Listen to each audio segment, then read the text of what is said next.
Hey, this is Matt once again. We're about to end the video, and this is a paid request for Shawn. Thank you so much for that. For those interested in requesting any type of videos, feel free to send it either directly to my PayPal. Do have a Cash App as well. Links are down below in info box. And for any topic, reaction, commentary, review, re-review, thought streams, commentaries, whatever the case may be, video game playthrough, tier list ranking, feel free, and I'll get to it as soon as I possibly can. And Shawn wanted me to do a commentary on the 1989 film Roadhouse, which this would be nice to see again because recently I watched and reviewed that dumb as fuck remake with Jake Gyllenhaal, which the first scene had fight scene that they needed to use CGI for, because apparently you need CGI to do fight scenes nowadays. But I'm paused at the beginning for those who want to watch along, or follow along, I should say. 3, 2, 1, pressing play. You have the United Artists. We're at 6 seconds, 7 seconds, 8 seconds. And then we got United Artists Presents for syncing.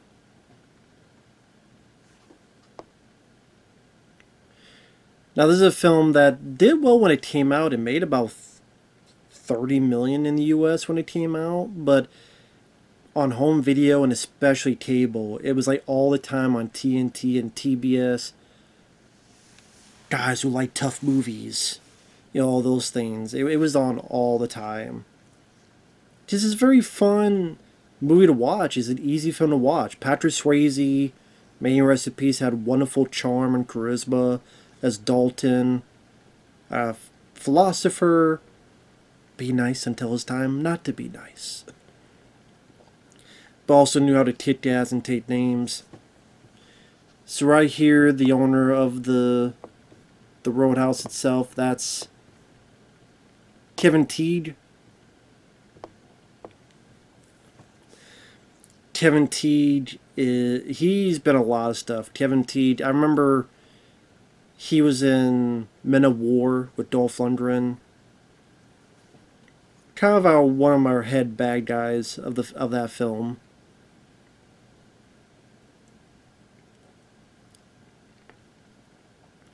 As he looked around trying to find someone that could help in his business. Yeah, it says Chief David. I always forget Chief David's in this because I mean, I think you see him like in one shot briefly, but doesn't really get to do anything. So I don't know if they filmed more with him and they just cut it all out, or what the hell happened. But yeah, Chief David. That'd be a question to ask Chief David. Were you in Roadhouse a lot more and they cut your stuff out, or what happened? What's the deal? Because by this point he was in John Carpenter's The Thing. He had done They Live. So the fact he's in this and like blinking you miss it, just weird. But yeah, there's the Swayze dog. There's Swayze.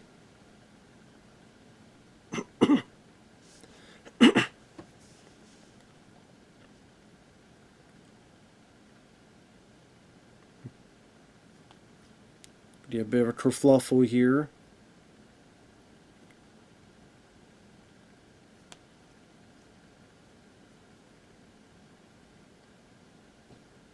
Swayze just had that intensity in his eyes, but he still got that charisma. Like Jake Gyllenhaal just was very bland and boring in the remake.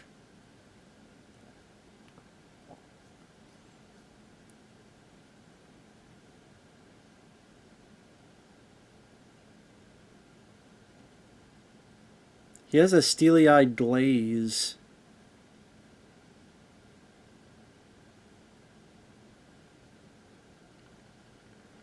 And uses his brain before brawn.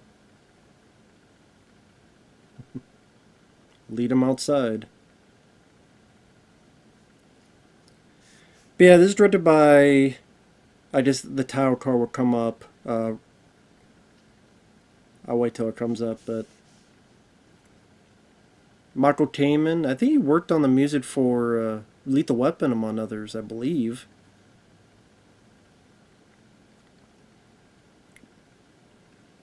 You know you're a man when you sew your own shoulder up.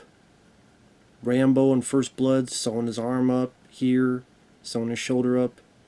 What a man's man can do, god damn it. Not these pussies today. Fucking pussies today, they don't want to do shit.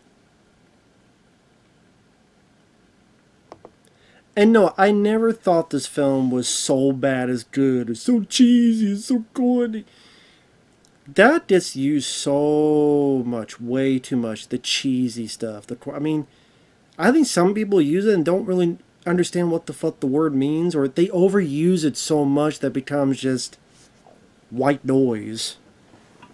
That's cheesy, that's cheesy, that's cheesy. What about it makes it cheesy? Like, what specifics? Give me the specifics.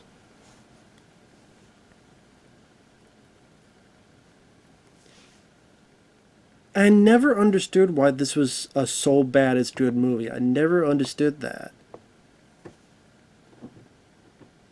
Like, what is it that makes it so bad as good? Like, I never understood that. To me, it's just a fun action movie.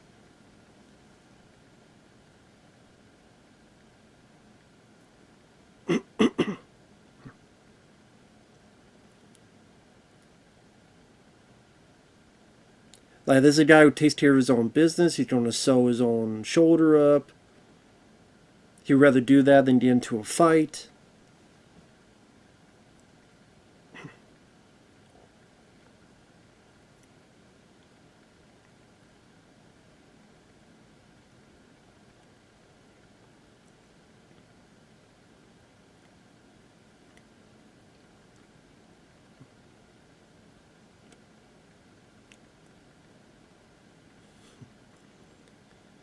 And that's a running joke. Like, I thought you'd be taller. I thought you'd be bigger. Because his myth, I guess, of this world, they thought he'd be much more of a muscle-headed guy. Dean Cundy, he's done a lot of stuff. He did DP work for Spielberg films, John Carpenter films. He was a DP on The Thing and Halloween. Oh, this guy here. Right there. He was in Weird Science. He was in The Family Jewels.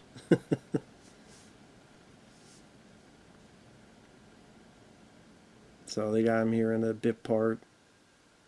I don't remember what his name is, but I always remember Weird Science when they're getting drunk and stuff.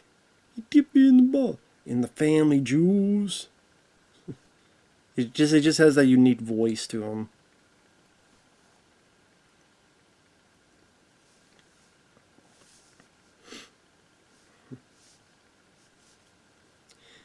It's like, I think what a lot of people don't realize, like, there's more to the country than just New York and LA. There's a lot of people in the middle that enjoy films like this. Either the blue collar people, that story of good versus evil, overcoming the evil businessman or corporation that's picking on the little guy. Ever since back to the day of the Westerns, among other stuff.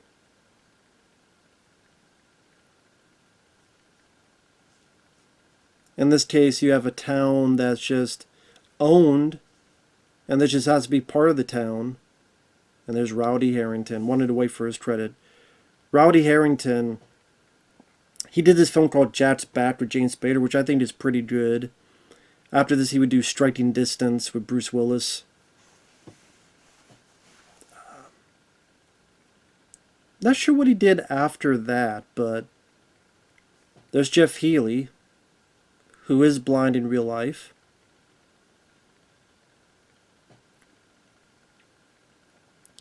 I know if you watch the film, there's a commentary with Kevin Smith and Scott Mosier, which I'll admit is a fun commentary. Does I know in one I forget what it was.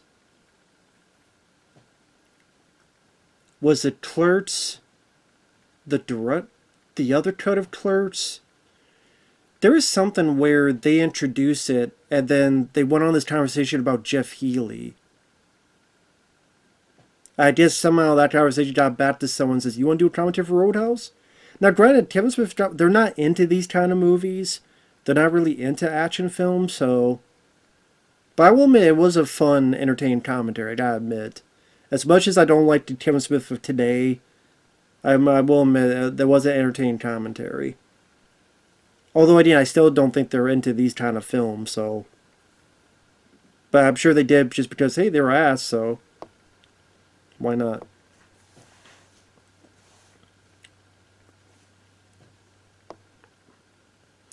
Because I remember Scott Mosier laugh. It's like, why is that guy in the back dancing with his shirt off?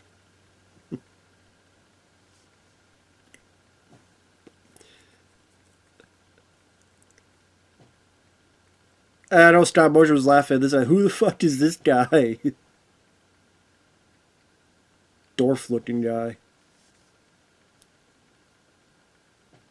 And the guy doing the punching in the green shirt, that is Terry Funk. Rest in peace to Terry Funk. Yeah, this guy in the green shirt here, professional wrestler Terry Funk. Now, Terry Funk, he had been in a couple Stallone films. He was in Lockup. Not Lockup. Over the Top. He was in Over the Top. He was one of the characters that worked for Robert Loggia's character. I think he's the one Stallone pushes out of the way. Like, punch pushes out of the way. I think Terry Funk was in Paradise Alley, I believe. Because I know Stallone was a wrestling fan and respected wrestler. So Terry Funk was in a couple of those Stallone films. And he would appear from time to time. But yeah, good wrestler. Sally's passed away.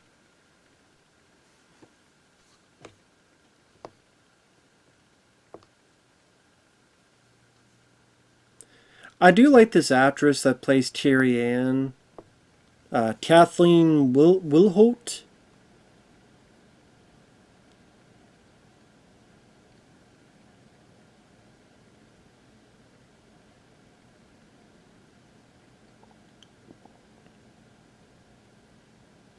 I guess TFT just being a troll and a dick. Like, man, if they call this number, they're going to be in for a hell of a surprise. Because there ain't no car there. But yeah, that girl who I was talking about, I've seen her in a couple films. She was in, what was it? Fire in the Sky. She was in Color of Night with Bruce Willis. She was in that. The Edge with Anthony Hopkins. She was in that movie. Gotta drain the main vein.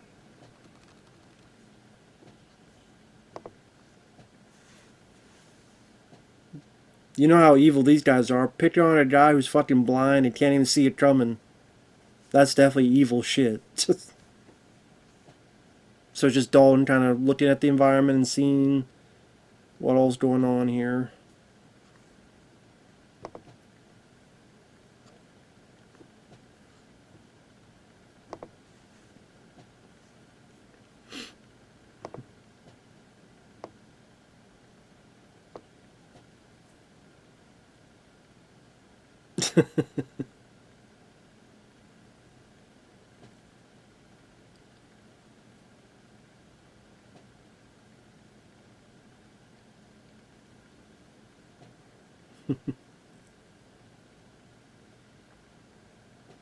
I thought Jeff Healey did a good job here as well. And his music definitely sounds a fuckload better than the music in the remake. So it's definitely another plus this has, having Jeff Healey music. Being a good musician. And yeah, I thought acting-wise he did what he could. He did fine. So there's definitely a name for himself. He's Dalton.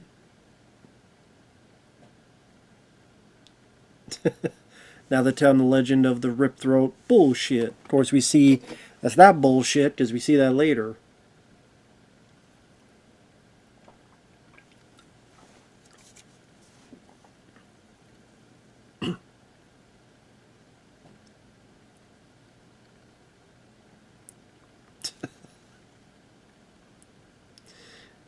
And this guy's so excited to kiss some nipples for money.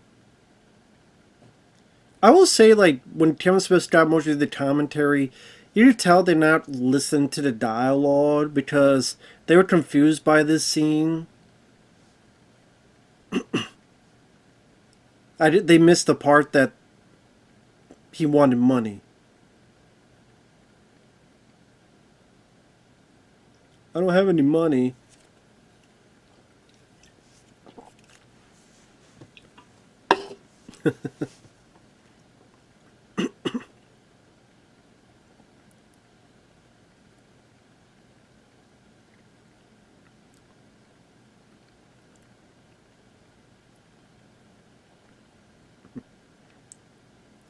I know that guy that got punched by Terry Funk. I don't know his name, but I know that guy. I swear I've seen in other movies where the hero's like beating that guy up. He just looks familiar. Yeah, Dawn just seen just how much a shit show this is. Damn, equal rights, equal fights. This guy lost his way to the Revenge of the Nerds sequel.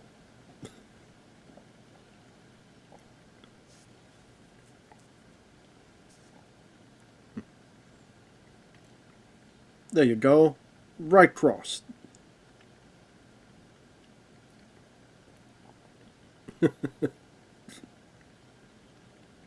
That guy who's bloodied, I know I've seen him in other stuff. And this guy here is like...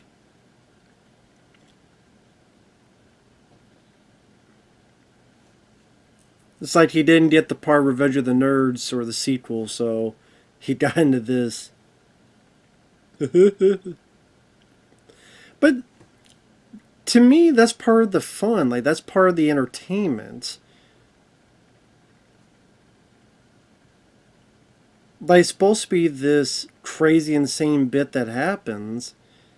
And, like, that's meant to be goofy. Like, that guy right there was meant to be goofy and silly.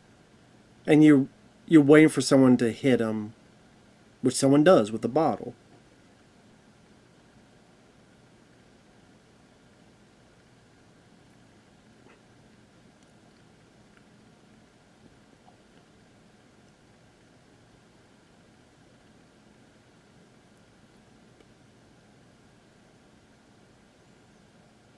A man of few words that he doesn't need to say anymore.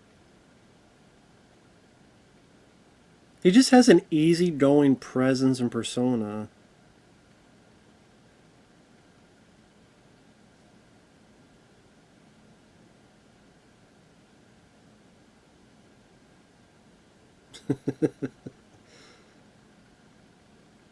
I do like that dialogue. You fuck with him, you seal your fate. So far, I haven't seen shit.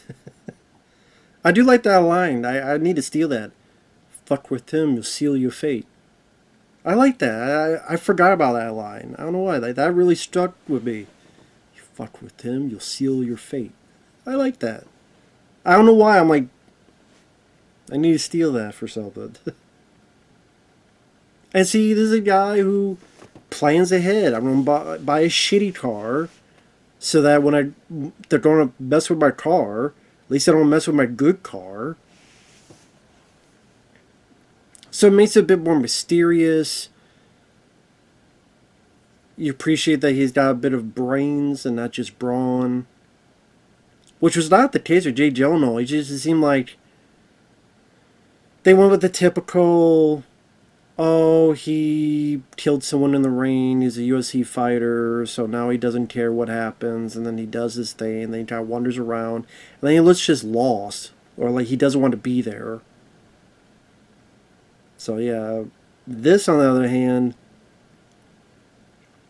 Patrick Swayze just had a great charm to him. It had charisma up the ass. I mean, from Red Dawn, Youngblood was a good one. This one, I'm trying to remember. Ghost. I love Ghost. what's that movie? Black Dog. I don't mind. Black Dog. I think it's okay at least. I think it's fun.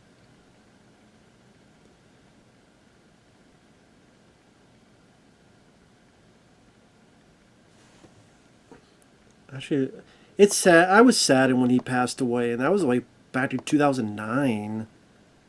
I remember hearing about that, and it was like a punch in the gut because I really liked, you know, Uncommon Valor, of course, as Scott. I love Uncommon Valor. One of my personal favorites. Uncommon Valor, I think, is very underrated. Again, Red Dawn, Youngblood. I don't mind Dirty Dancing. Steel Dawn, I think, is a good one. Nest of Kin is a good one.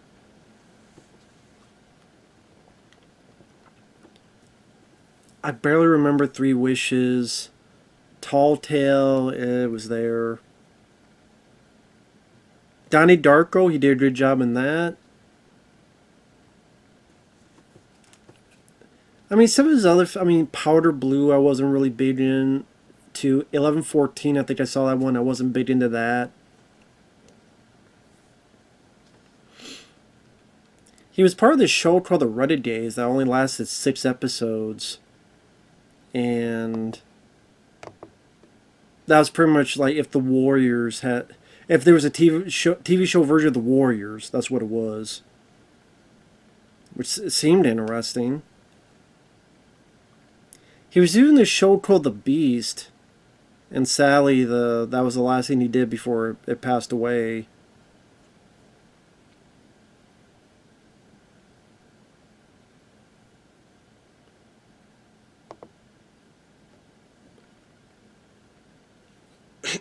But yeah, Sally passed away way too damn soon, man.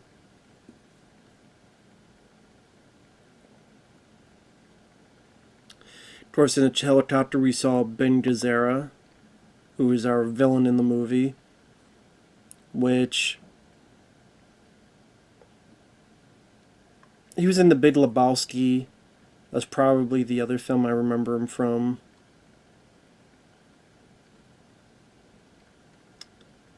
The Big Lebowski, he played Jackie Treehorn, the adult film director that he meets later on in that.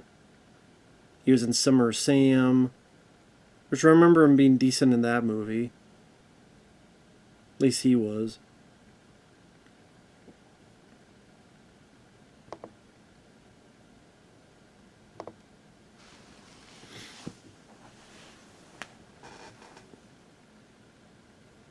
But people always laugh at, oh, he's the best bouncer in the business.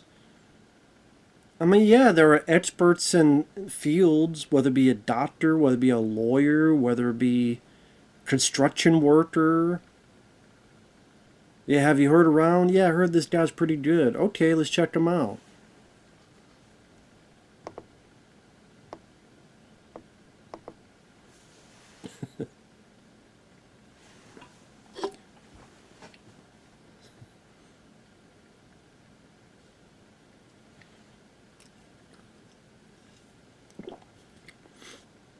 I mean, Terry Funk was a big guy, too, so he definitely had that intimidation factor.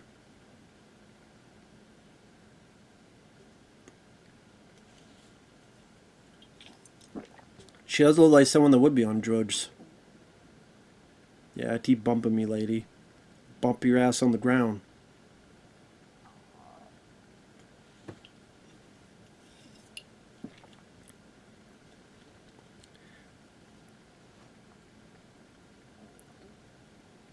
Like Patrick Swayze, you actually get to notice that he's actually good at his job, and there's a reason why they wanted him and hired him. It's not just, okay, he fights this guy and then he fights this guy. No, there's a bit more to it, like this philosophy that he gives out. And if you actually listen to it, it's actually warranted. It's actually with merit.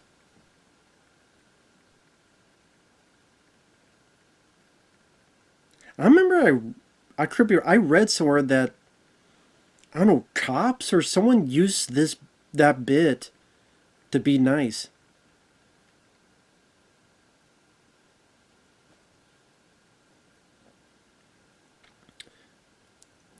Never underestimate your opponent. Take it outside. Number 3, be nice.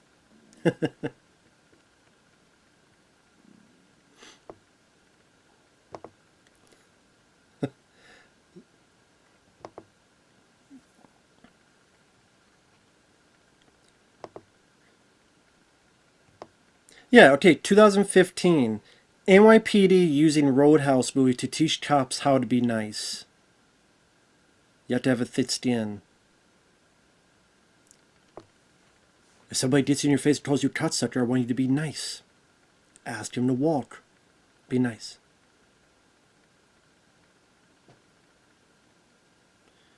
If you want to walk, walk him, but be nice. Is she? I want you to be nice until it's time not to be nice.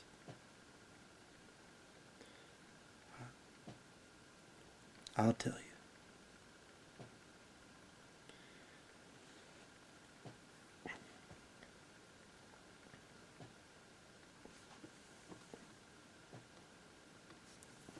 Like, this scene alone had more merit that I saw than the fucking remake.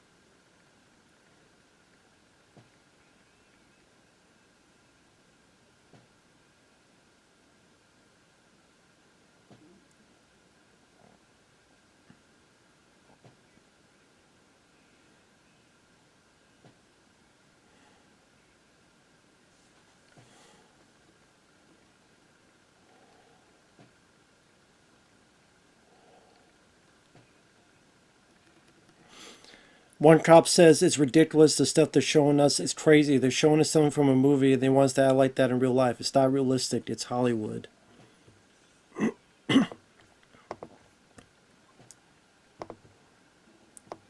Yeah, but there's actually fucking merit to it. Like, how is that unrealistic? You try to be nice until it's time not to be nice. Ma'am, please calm down. Ma'am, listen. Please come over here, ma'am. Now, obviously, if they pull out a fucking gun or they do other stuff, you don't... The reason for it is that you don't want to escalate the situation. You don't want the situation to turn into supernova quality. I love that. Ooh, right through the table. Such a nice clean cut. Just grab it. And then come up, and I like the little blood dripping down. Just show how swift he is. Just smooth like butter. Maybe that cop was an asshole. Oh, it's unrealistic. It's unrealistic to be nice until it's time not to be nice. If that's the thing, then no wonder cops are in deep shit. If there are cops that think that. I think there's a merit to it. And it's new its audience. We gotta get some titties in there. Get some fucking.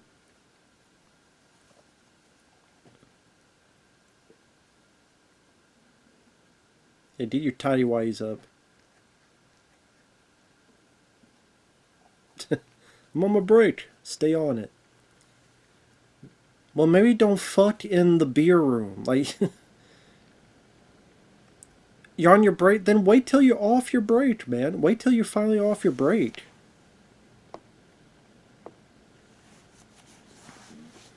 I don't know why you would want to fuck on during your job.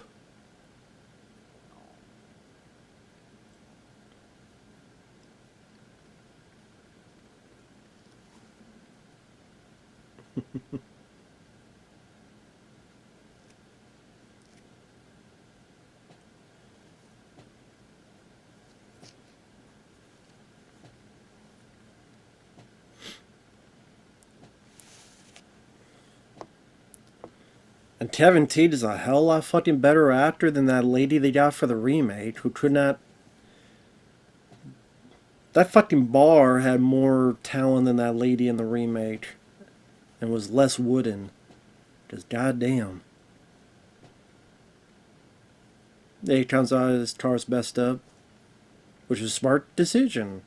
He knew they would do that. Oh well. Car's a piece of shit anyway. Figured that would happen. Oh well. They flat the tires? Oh well. And he put tires in the back too. But it's like, oh well, if it's, if it's wrecked up a bit, don't matter, because it's not my good car.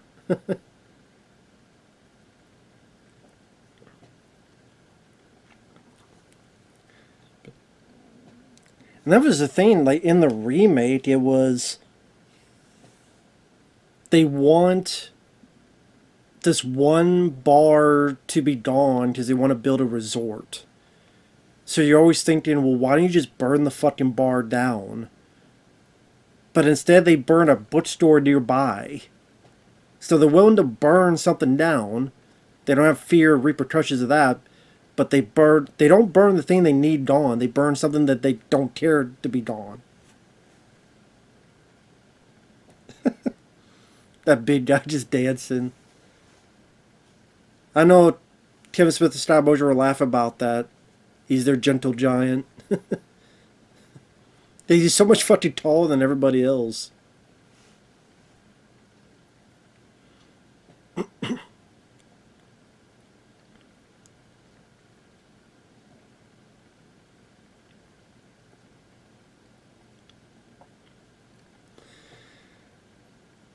Well, here it's like the entire town is under control, not just this bar.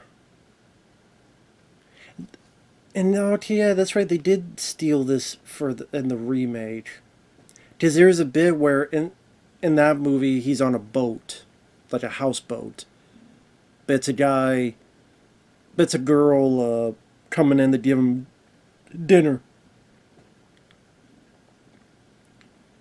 So there's a girl having the hots for Swayze. Give something for the girls. There you go.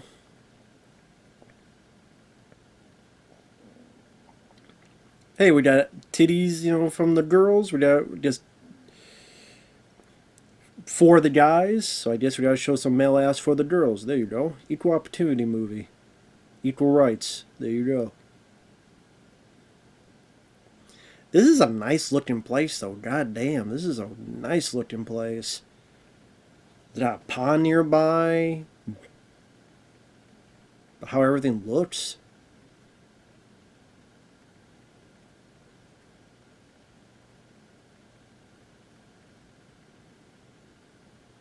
This looks good and all.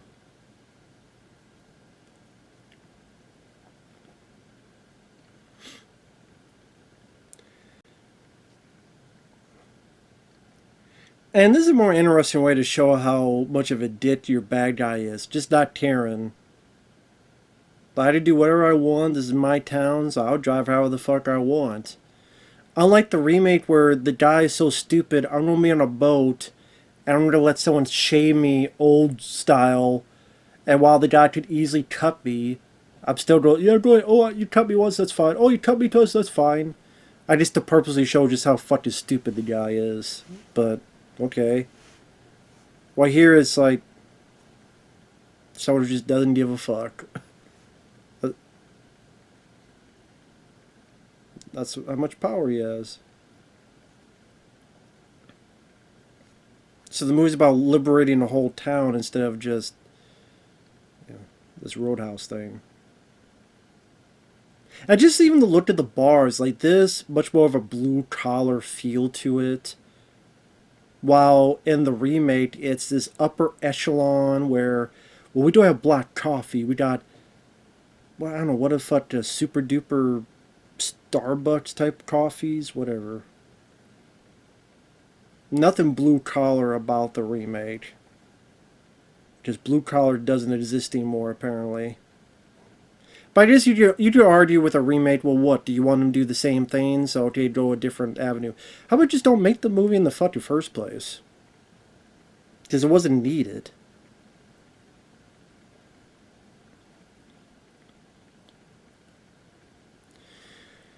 So I know there's a sequel, and I think in the sequel, which I might have seen, but I don't remember a damn thing about it.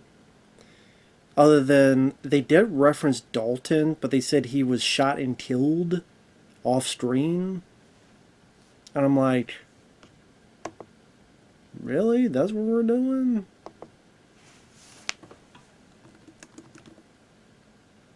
Like, why did he even have to mention it at all, if that's the case?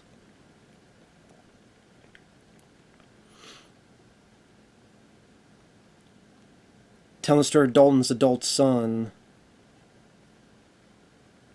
Dalton was reportedly shot dead before the film took place.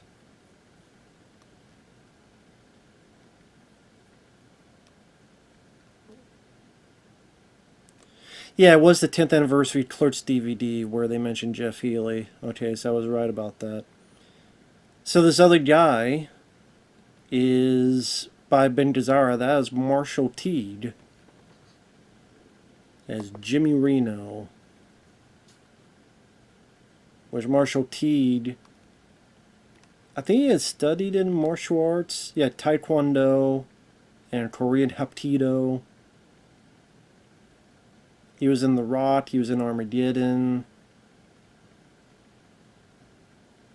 He's been in multiple TV shows. He was the model for Captain Elias in Call of Duty Ghosts.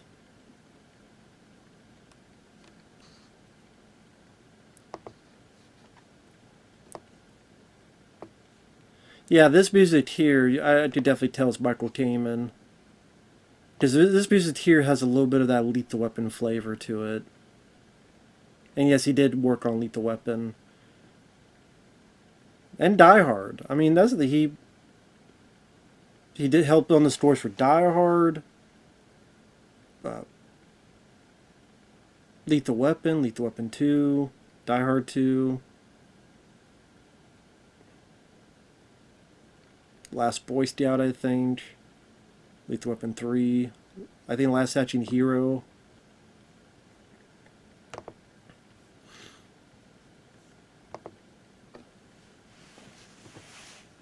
And the old guy just be confused as to what the fuck is this guy doing? Doing this, like, I don't know if you call it Tai Chi, if that's the right way to put it.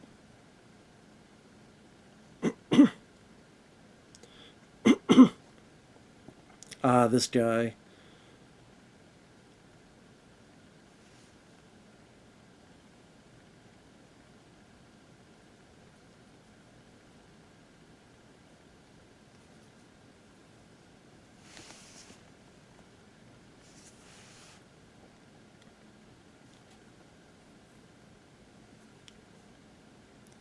I remember this guy in the back, the big fatter guy. He gets scared by the polar bear, stuffed polar bear at the end, as it acted like he's Luke Costello.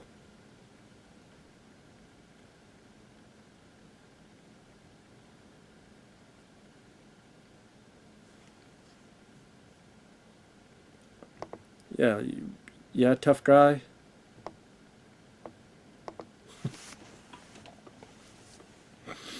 You don't want to do that, man.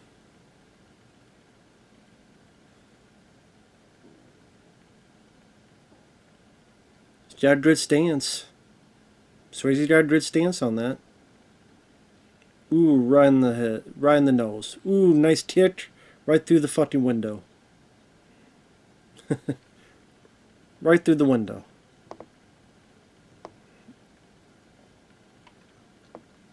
Ooh, nice kick there to the chest. There you go. Get the fuck off me, buddy.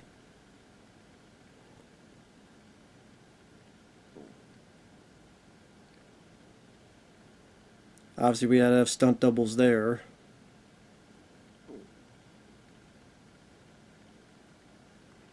Swayze was good at the moves, man. He really studied.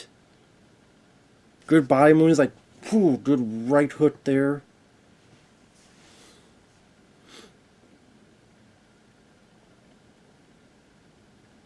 And I didn't get the Vinegar Syndrome release. I have the other release. I'm not sure what's all... if the Vinegar Syndrome release added anything. And here's Kelly Lynch, who's the doctor. Which they do have a doctor that's a love interest in the remake. Only Kelly Lynch is a lot more likable in this. And another film I remember from is Virtuosity, where she's the not love interest of Denzel, because it was supposed to be the case, but Denzel said, no, can't have a love interest in this. Which is, I guess, is fine, because not every movie needs a love interest, but he said, well, the public won't buy into a black guy dating a white girl. I'm like, that's kind of, I don't think people were that bothered in 1995. Maybe I'm wrong on that.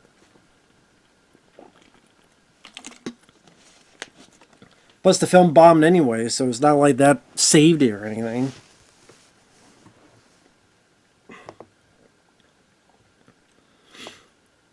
So I'm looking at the features on the Vinegar Syndrome. There's a commentary with Rowdy Harrington. There's a commentary with Kevin Smith and Scott Mosher. There's a brand new interview with actor stuntman Anthony DeLongis.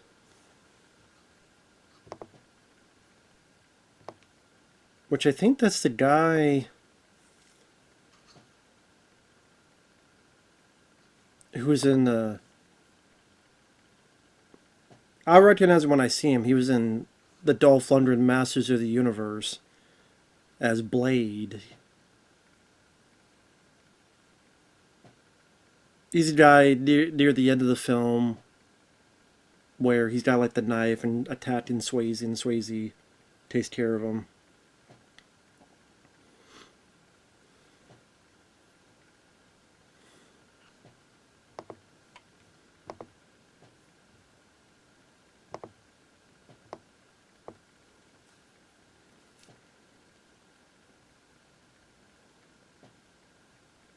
Nobody ever wins a fight. Wish they rip off that line for the fucking remake. Pain don't hurt. See, these two have much better chemistry, unlike that remake where there was jack shit in it. They had a 25-minute interview with the guy, and he was a stuntman as well. 31-minute interview with the stunt coordinator, second year director. Interview with Laura Lee Kasten.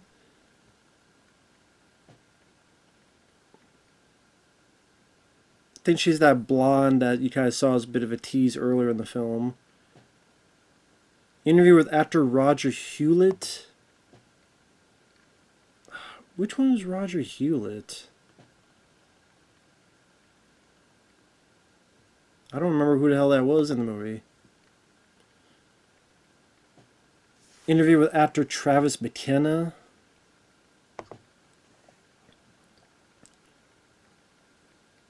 God, I'm trying to remember who the hell that was, too. I mean, there might have been people playing, like, smaller roles.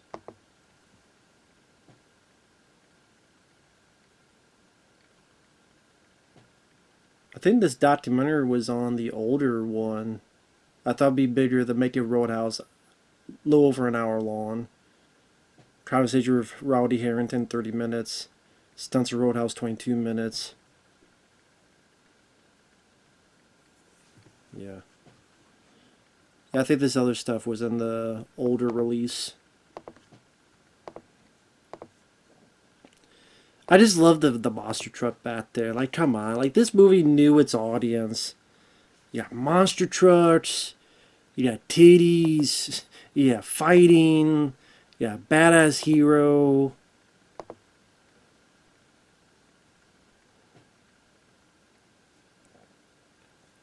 I was like, come on now. What's the deal here?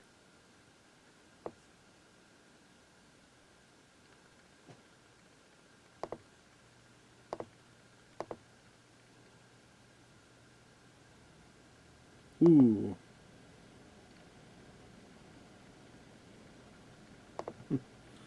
You're a bleeder. You bleed too much. You're a bleeder.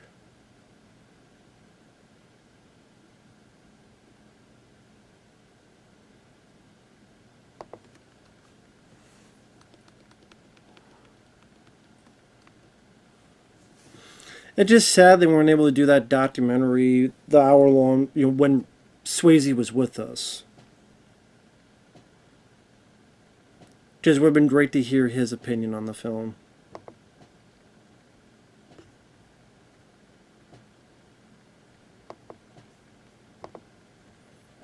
Damn, bet Dizera ain't having it.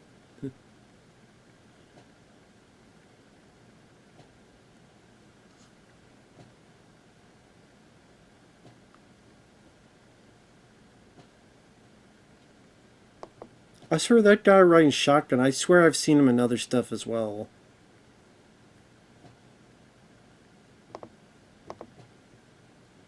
Oh, they threaten the red. Which then when they get their ability to showcase revenge later, it's about the town coming together.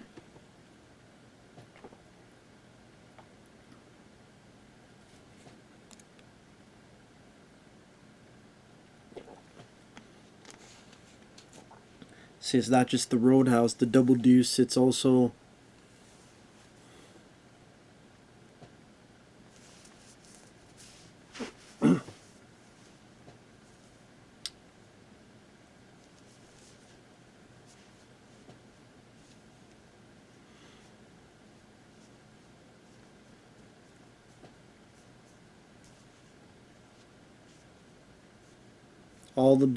all the businesses in town belong to him. So again, it's like a Western back to the day. Bad guys own this town, and people come in, and outsider comes in to help the town overcome. We got Sam Elliott's.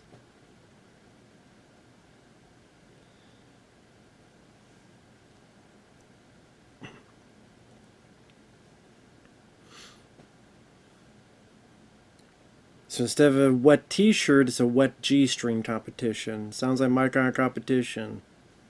Let me vote. Always great to have Sam Elliott in there. Has such a fantastic voice. Just a fantastic voice. And it's always great to see Sam Elliott in there.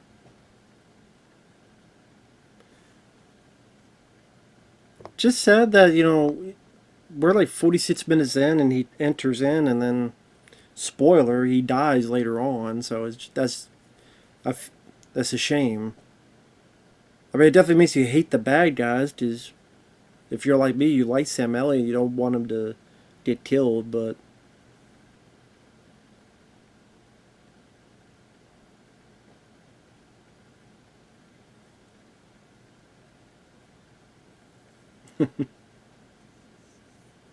the sign over the urinal says, "Don't eat the big white mints."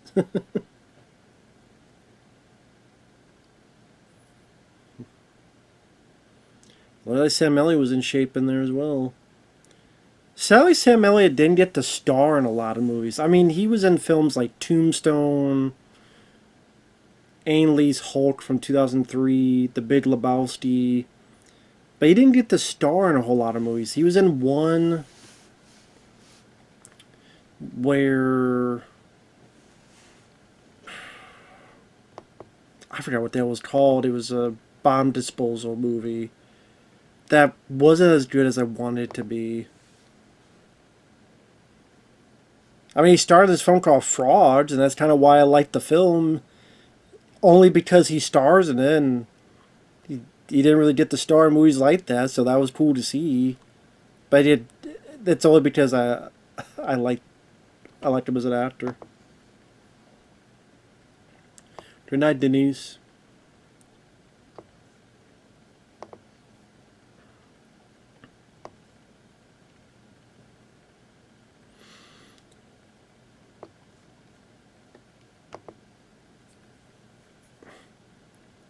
Wait, that guy there coming out of the monster truck, that's the guy who's the sword guy. Anthony DeLongis. Yeah, here with the blue shirt and blue jeans.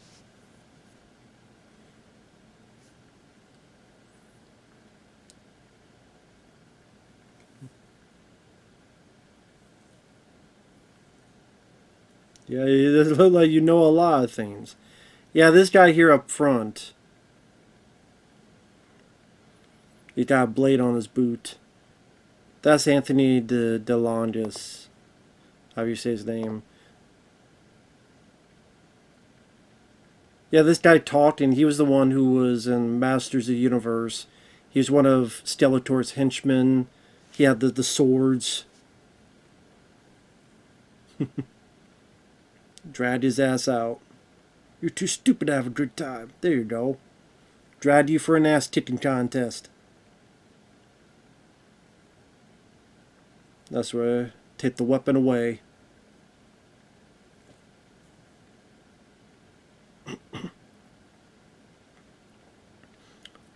Ooh, there you go.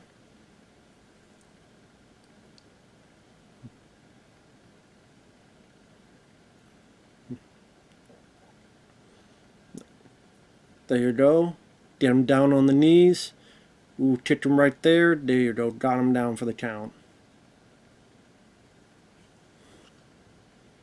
Got him.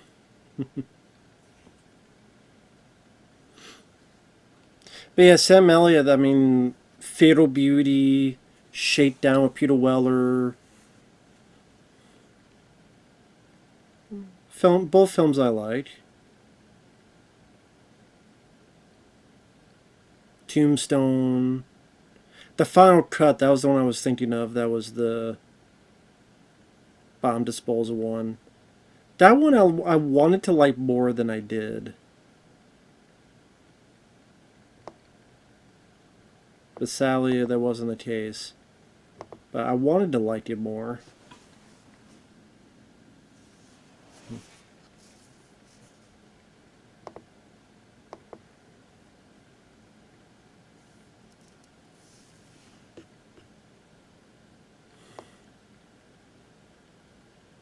He was in We Were Soldiers.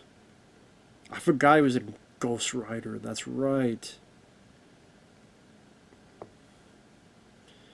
He starred in a film that I never did see, but the title is The Man Who Killed Hitler and Then the Bigfoot. That's an actual film starring him, and I never saw that one.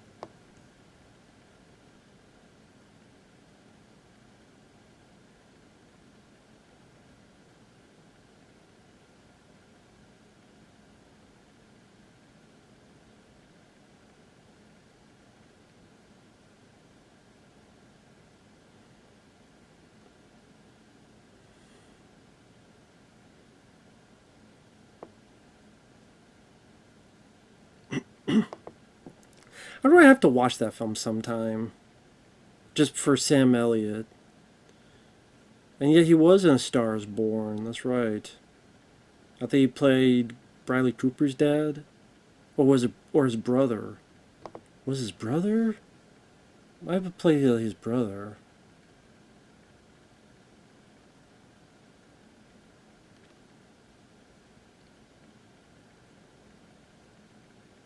Yeah, his older half brother. Okay.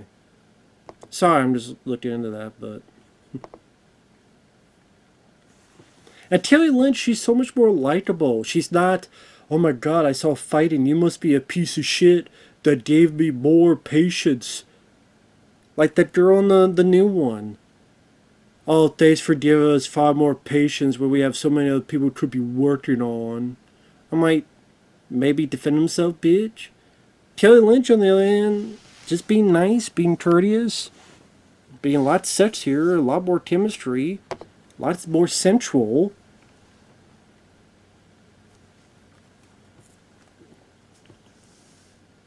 I think, you know, it's why people enjoyed this film. It's an easy watch. It's got an easy to follow story. The outsider coming to town, or the bad guys run it, and throughout using his wits and some fisticuffs and some violence, he's able to help turn the town to his favor and take care of the bad guys. It's got fun action to satisfy the viewer. It's got colorful characters that are not wooden and blank and bland. It's got a fun soundtrack with the Jeff Healey stuff. You got some sex and titties. You got some gore. Well, not gore, but violence, like ripping the throats out. And you got, you know, a bit of romance in there.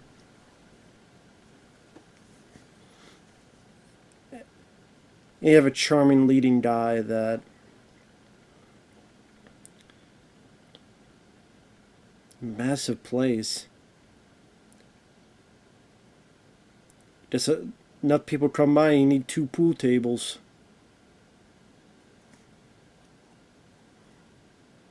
Well, there's that bruise. Guess we know where that came from.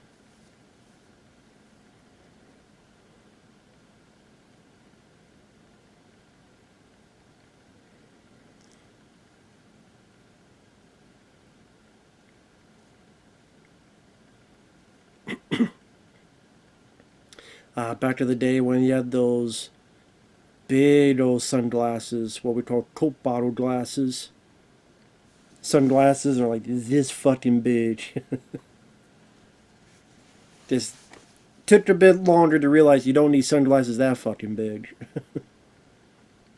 Can you imagine if I had glasses and they're like this big, sunglasses or no? Like, you might as well be wearing damn goggles. The goggles, they do nothing. But yeah, Patrick Swayze, not always, but what I think about also is this film, in a way, led to him not being in Predator 2, I believe. Because, well, I mean, who knows? If he would have been offered, what happened was, he was offered Predator 2, but I believe he got injured during making this film, and then he couldn't do the movie. That's what I heard. And then he had to back out. Well, I guess it depends on how injured he was, how long it would take to heal up and stuff.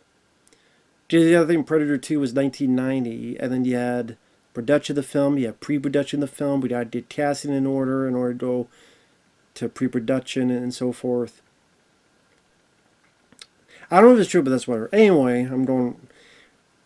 At one point, Patrick Swayze was supposed to be in Predator 2. Actually, let me look that up.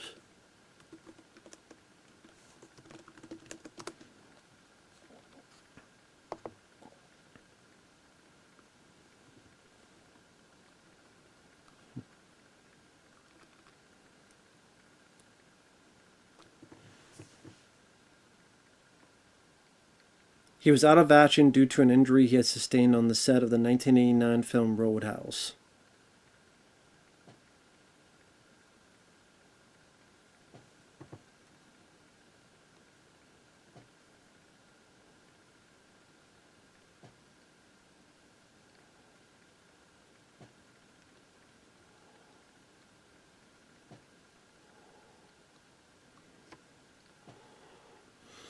I mean, I love the Predator 2 that we have nowadays.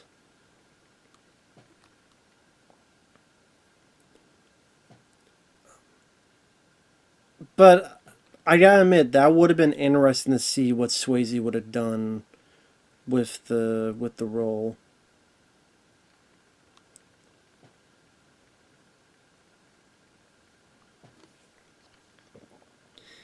Because Danny Glover, I love in Predator 2. I adore his performance.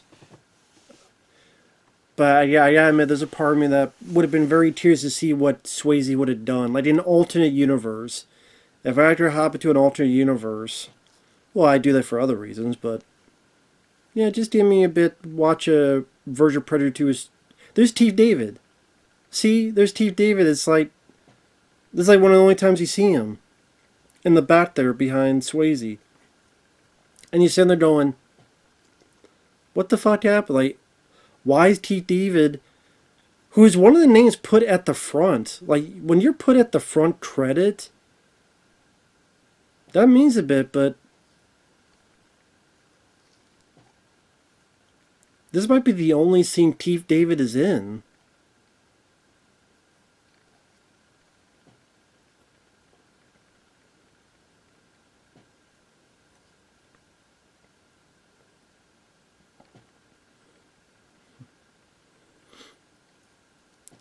Like, was there a scene where he hired Teef David, or there's scenes afterward Teef David, and something happened to him? But, or yeah, was it all cut out?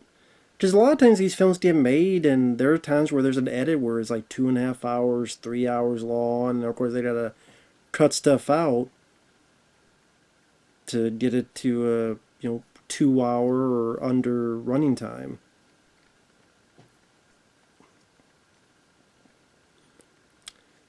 But yeah, Predator 2, I mean, Patrick Swayze would have been cool to see what would have been if he had starred in it, but maybe it worked out for the best.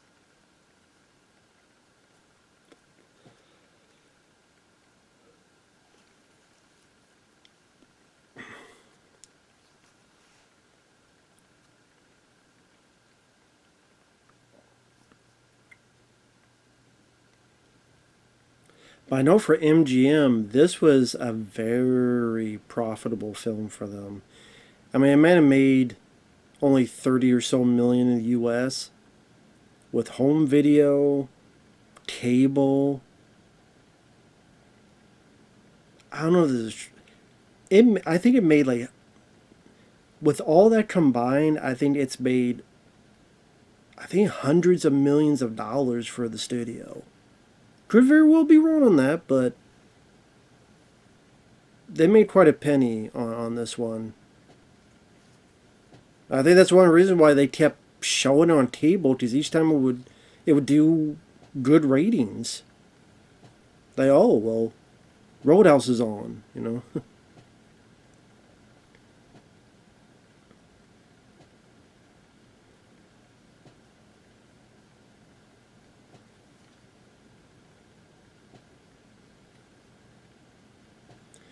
That's kind of with HBO, where they say HBO really meant, hey, Beastmaster's on. And that did a lot for cable. I mean, this did a lot for TNT and TBS. There was definitely a staple back then.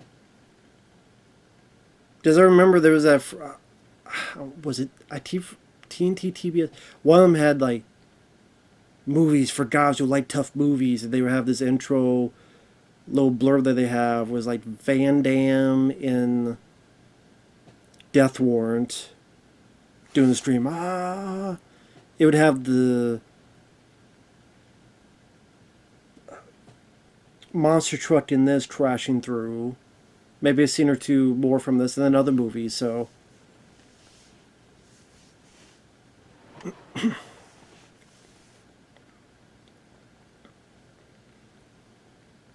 here we get more of the lovey-dovey stuff.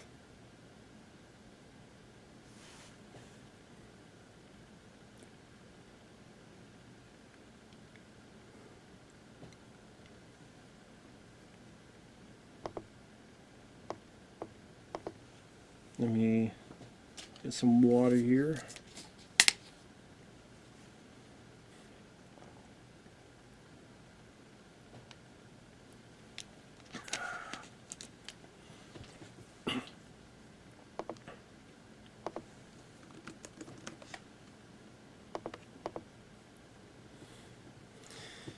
Another thing I do remember from the commentary of Kevin Smith and Scott Mosier, they were talking about this scene and go, man, wouldn't it hurt to be fucked up against a wall?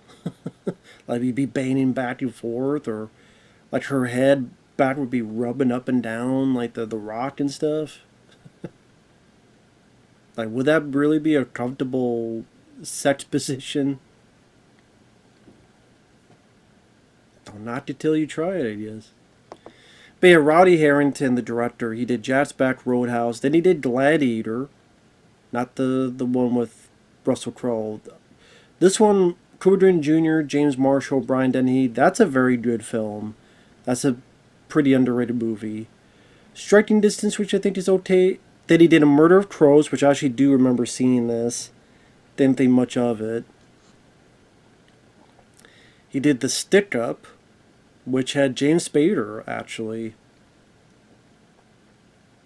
Which I've never seen this film, The Stick Up.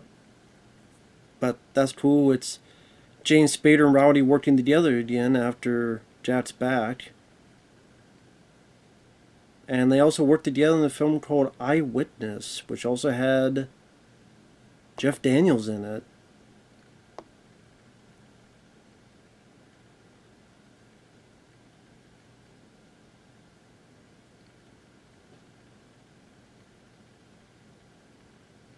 Which I've never seen that one either. That Jeff Daniels is the lead. And then Bobby Jones' Stroke of Genius, about the life of golfer Bobby Jones, the only player in the sport to win all 4 of the men's major golf championships in a single season. And that was the last film he did in 2004, starring Jim Caviezel and Claire Forlani. And he hasn't done a film since. So there you go. As of right now, this is just a 6.7 on IMDb.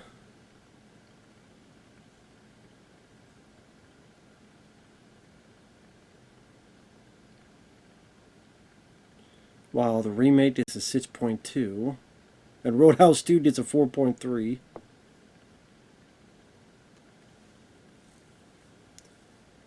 Patrick Swayze hurt his knee during filming, so it was his knee.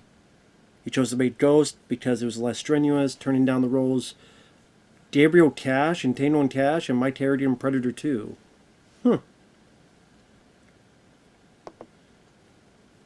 didn't know he was up for Tango and Cash.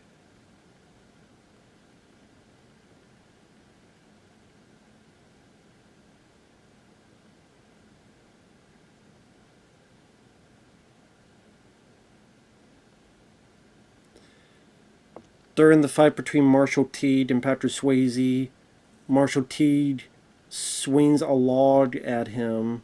He mistakenly thought it was a breakable prop. By the end, Swayze was covered in bruises with 2 broken ribs and a busted knee. So that's what hurt his knee. Marshall Teague got the wrong log, so that's what fucked up his knee.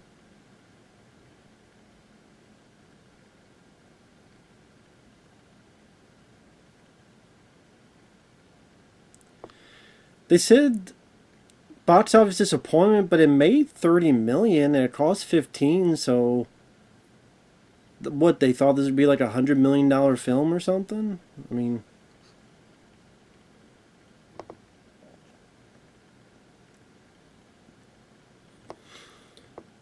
oh yeah, I did hear about this. And Bill Murray confirmed this. Whenever Bill Murray sees the sex scene that we saw between her and Patrick Swayze, Bill Murray will call her husband Mitch Glazer and go, "I'm watching your wife get fucked by Patrick Swayze." And Bill Murray did confirm that. I forget what it was. He got interviewed on a podcast, like video podcast. Like it's on YouTube somewhere, and he did confirm that. So the monster truck is the Bigfoot 7, driven by former Vice President of Bigfoot 4x4 Jim Kramer, which cost $500,000, and when it drives through the Ford dealership, it was done in one take.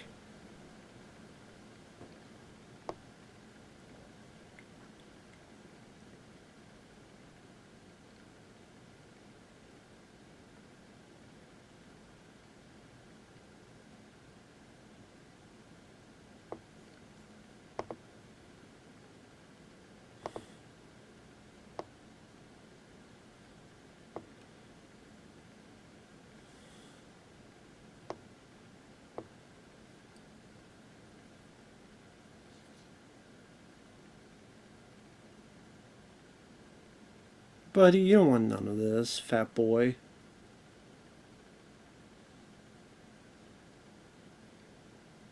Ooh, nice tit there. Ooh, nice tit there too. Ooh, nice roundhouse tit. Ooh, nice headbutts there.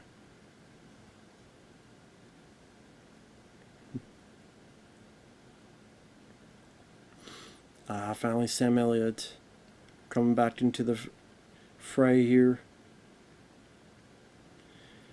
Then this Chief David again, like, I don't know why you hired Chief David and then you give him nothing to do. That's what makes me wonder if there's stuff filmed.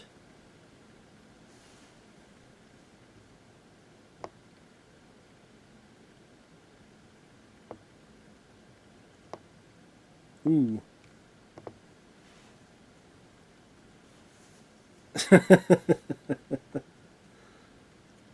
You don't fight, dickless? I sure as hell ain't going to show you my dick. Ooh, down right in the knee. Ooh, there you go.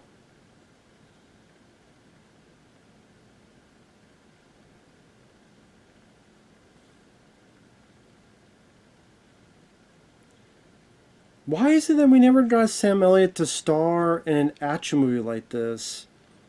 Fist fighting, beating people up, maybe shooting people. I mean, he did it in this, but I'm talking about like as the main star. We never really got a film like that, as far as I know of, and that's disappointing.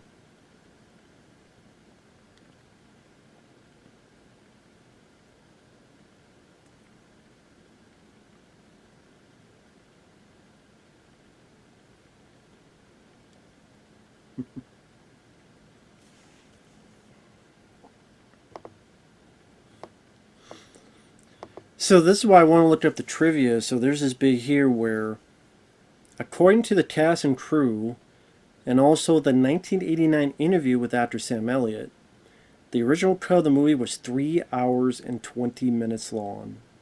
So damn, I said 2.5 or 3. I lowballed it. 3 hours and 20 minutes. Some of the deleted scenes include Dalton making the other bouncers wear ballet outfits and dance as part of their training. And there's a still picture of showing Dalton fighting with Ketchum inside the Double Deuce in a different fight than the one in the film. And most of Kathleen Wilhoit's Carrie Ann's scenes were deleted.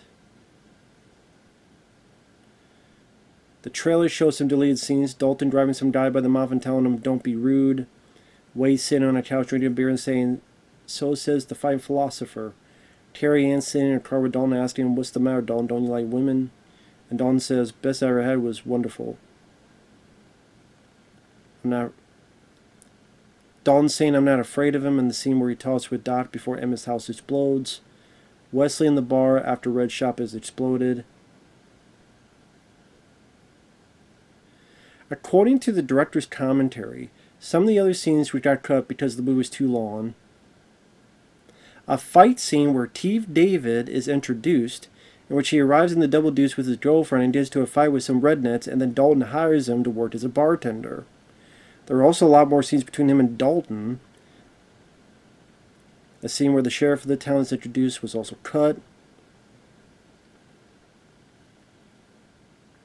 Final Showdown, Wesley's Mansion originally had Dalton knock out all of Wesley's henchmen on screen, while in the final cut he is shown taking out the last 3. Sam Elliott said how half of his character Wade's scenes end up on cutting room floor.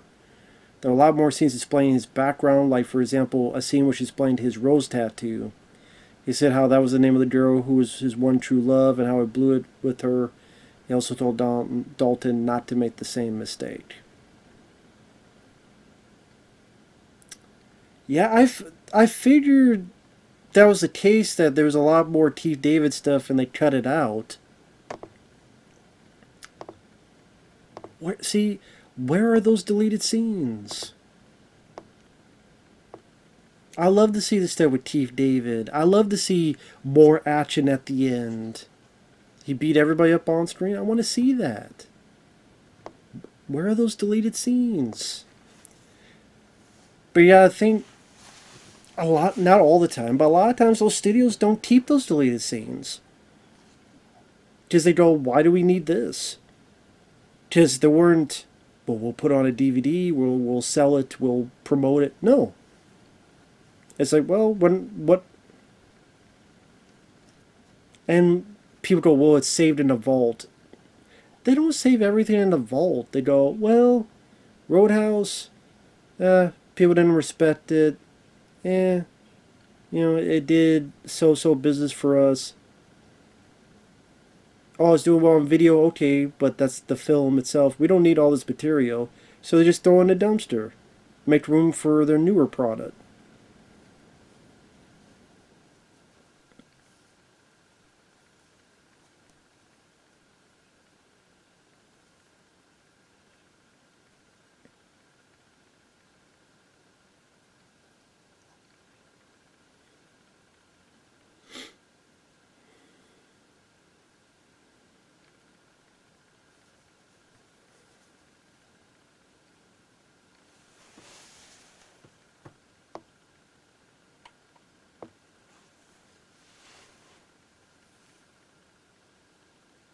It's been a while since I've seen it, so I forgot about the backstory.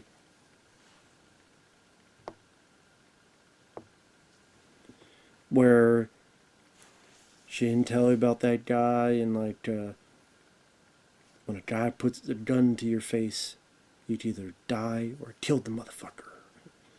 I thought Samuel did a good job showcasing his delivery with that.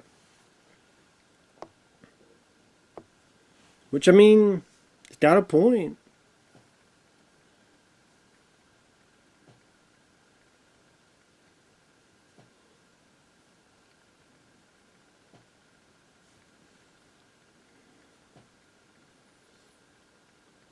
Which I like the way that's done in this instead of the remake where they show the back bit of the backstory. Well, in this case, it just tell, but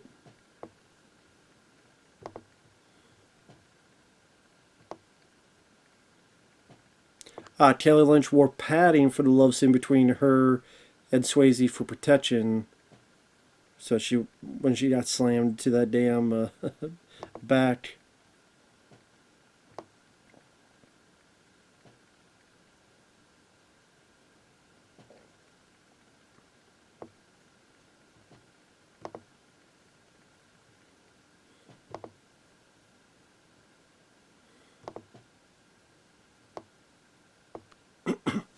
Nice big explosion there.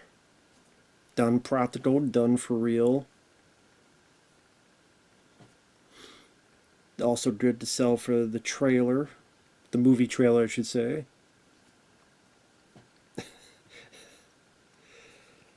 The ambulance is like, I gotta get the fuck out of here. Fuck these explosions.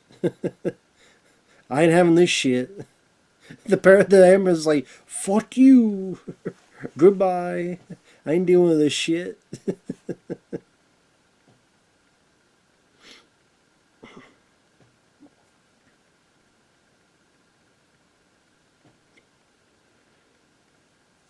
See, here, the reason he blows up this place is kind of just to kind of show his power.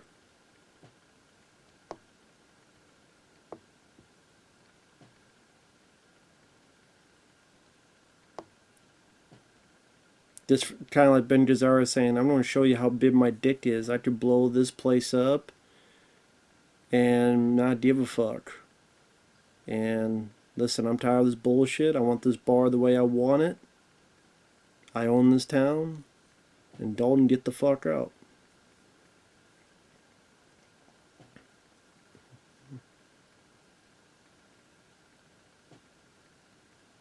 Yeah, Jeff Healy's like, did Jeff Healy try to touch her ass or something? Or maybe he thought there was something else and then accidentally touched her ass.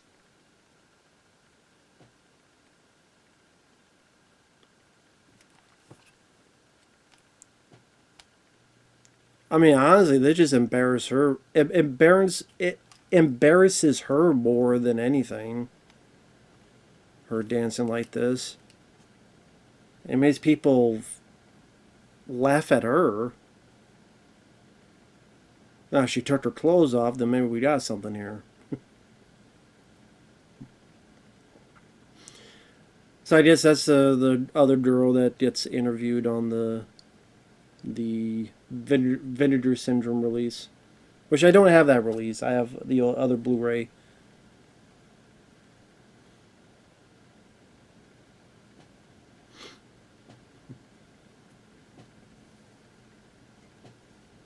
Almost ready to show her tits. Come on, show us the goods.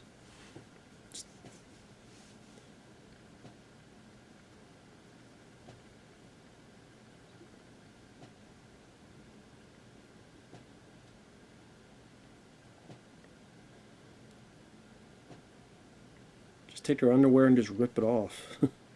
Yoink. Be like John Candy in Stripes. There's the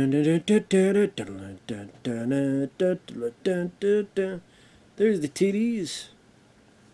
Wish there are no titties in the remake, because we can't have that. We gotta have CGI in our fight scenes, and we can't have titties because, you know, we're above that. Sure we are. Only if you're a prude or a pussy.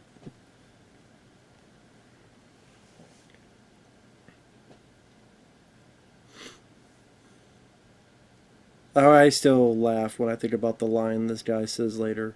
I used to fuck guys like you in prison. Like, is that something you really want to boast, dude? I mean, that line is a bit much, I will say. It's a memorable line. I'm glad it's there because it's a funny line and I laugh, but it's not meant to be funny. But it's still a hell of a line. It just kind of makes me know what they were thinking of with when whoever wrote that. I guess they thought that was like a badass thing to say, like intimidation. I used to fuck guys like you in prison. I'm like, good for you, dude.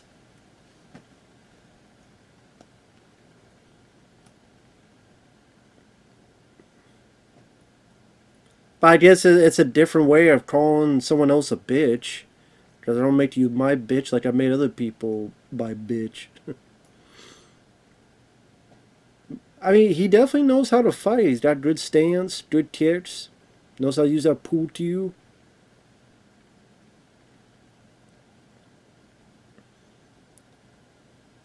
Yeah, this fat guy ain't having it.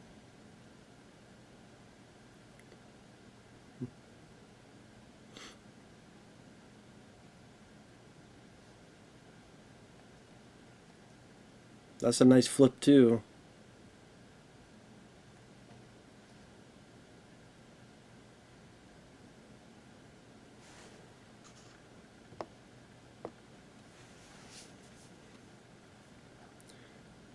Now, some people would say that technically in a fight, you probably don't want to use your legs because someone can always grab them and then have control over you. Because if you lift your leg, they grab them, then it's like they can maneuver you, they can kick you in the balls, break your knee, break your leg. They do whatever they want with it once they got your leg. But it looks good in the movie. Ooh, nice block and a punch there from Swayze. It gives a little tease, and we'll see later. We saw that Chief David was fighting in the back when the brief of Swayze before he helped out Sam Elliott. We saw Chief David was fighting in the back, so I guess if that was the case where earlier we saw that he could fight, would have been nice to see those scenes.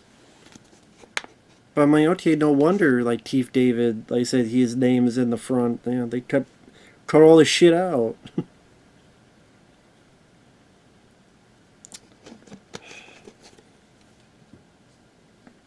I mean, I guess if you asked Chief David, then he would just tell you the same thing, but I do wonder if anyone has ever asked Chief David about it.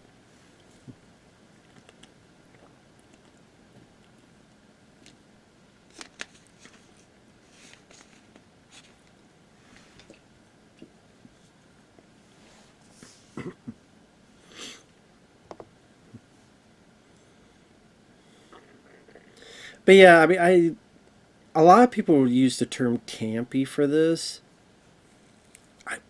I just never thought it was campy. I just don't really get. I guess like the elements like the monster truck and certain lines of dialogue and stuff, but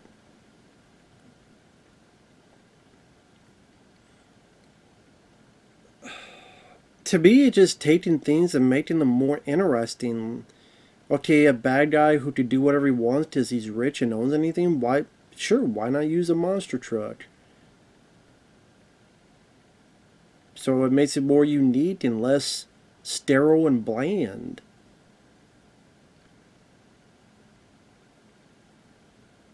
And again, this is pretty much the old story of the westerns, like I repeated.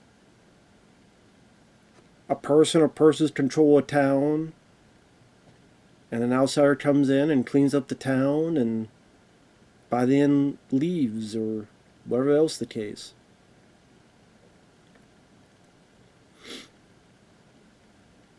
I think, is that Benny the Jet? Who took off his sunglasses, had the blue shirt? I swear that was Benny the Jet or T-Dez. I could be wrong, but I swear that was him.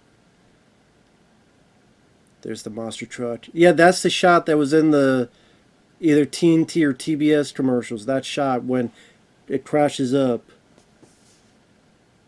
And I love monster trucks. I mean, I just, the whole idea, literally just crashing through. Yeah.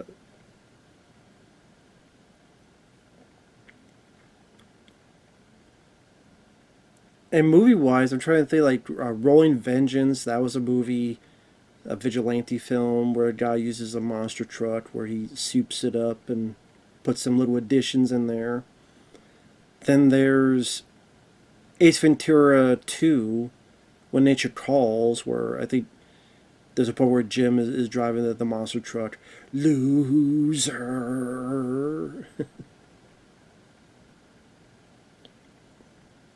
I think it, or yeah, I think that was in Ace Ventura 2, I believe.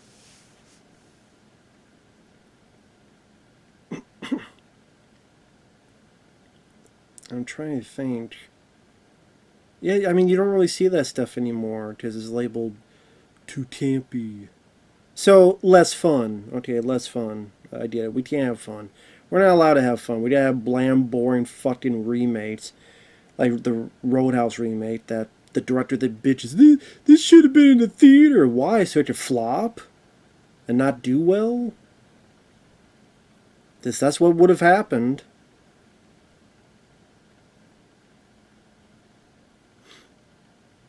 See a bit of Patrick Swayze training here.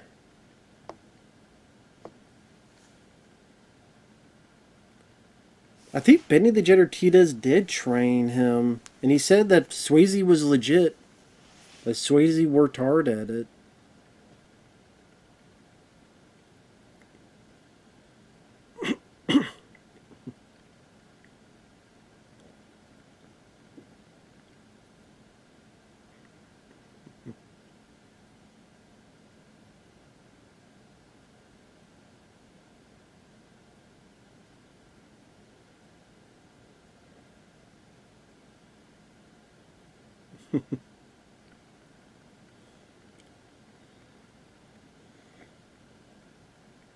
As Scott Mosier put on the commentary, Swayze's here is about to lose his shit. And you can't lose your shit.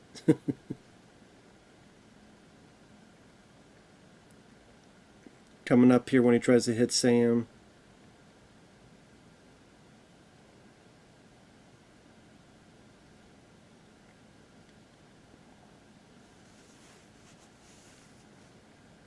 There you go.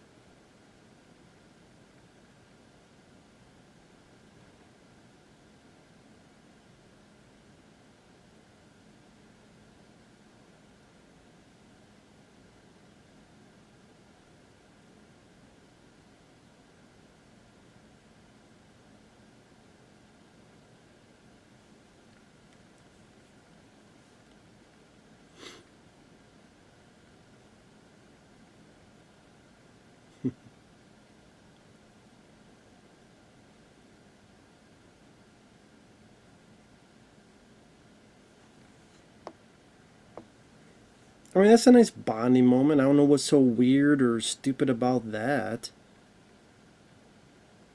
He's trying to get him, hey, this little bit, we're in over our heads. I don't want you in danger. I want you to be safe. Hey, I care for you. I think that's the last time we see Sam Elliott, I believe.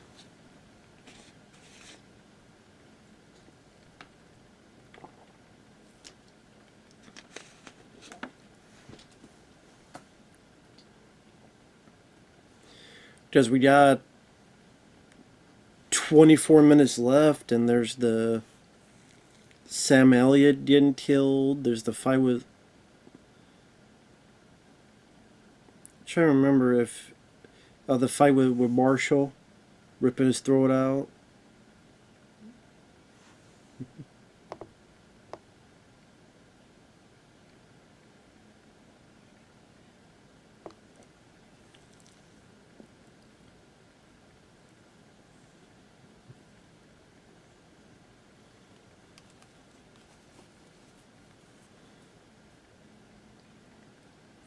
Ooh, that's a nice explosion.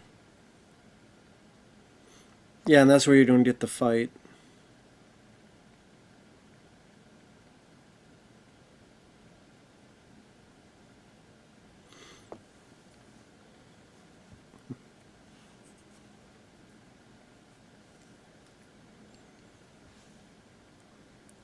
This is back to the day where you did this shit for real in camera and not have all these stupid CGI additions and CGI shit thrust in there. Other than that, yeah, real people in front of a real explosion. Okay, make sure they get in a safe distance, then hit the triggers and boom. And guess what? It still holds up because this is something from 1989, and because you did it for real, you can't get more real than real. It still looks good. It still holds up because it's real. It's real people, real explosions, real fire. But you do that with CGI within 1 year or less, it's going to be old hat. It's going to look and feel artificial and digital because it is. That's what people don't seem to realize. People seem to not get.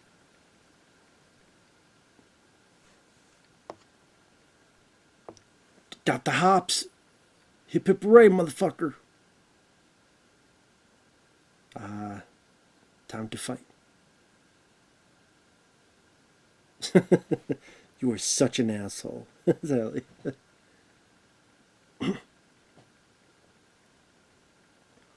And guess what? A fight scene that you don't need fucking CGI with to enhance and shit. Unlike the fucking stupid ass remake that needs CGI for punches. For fuck's sake. And this fight scene still holds up. Beautiful. Got the hops in that, got a knee to the chest.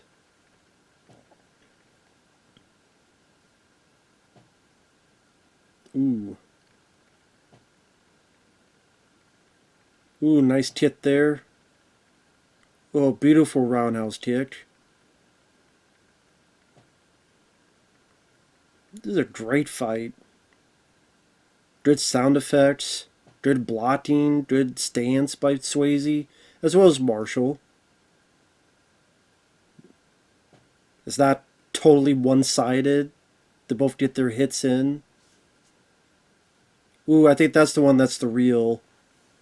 I'm guessing that's the tape they used. That was the real piece of wood. Here's the line.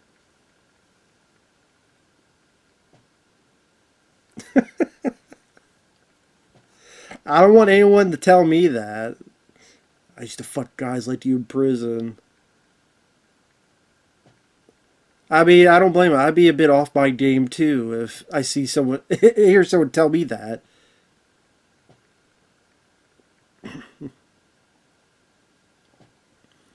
No, he doesn't want to fuck himself. He wants to fuck you because he fucks guys like you in prison. So there you go. Take away his balls. Bring him down. Nice. 2, 3. Another kick. Another kick. Great like combo. Ba ba ba ba ba. Roundhouse kid, stay the fuck down. Oh, has a gun. Don't do it. Kick the other way. Oh, you 10! Throat went bye-bye.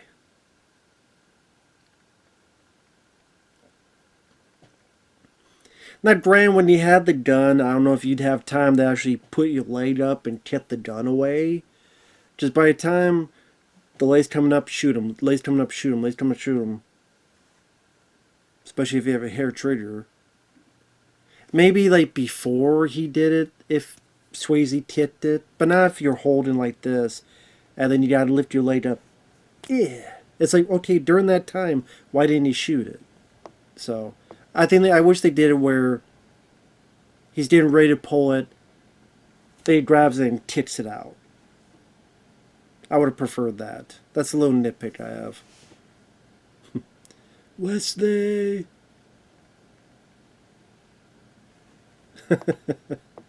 Fuck you! It's like, yeah, fuck you, buddy. Here's your toy, your boy toy, likes to fuck people in prison. What you gonna do now, prick? Fuck you!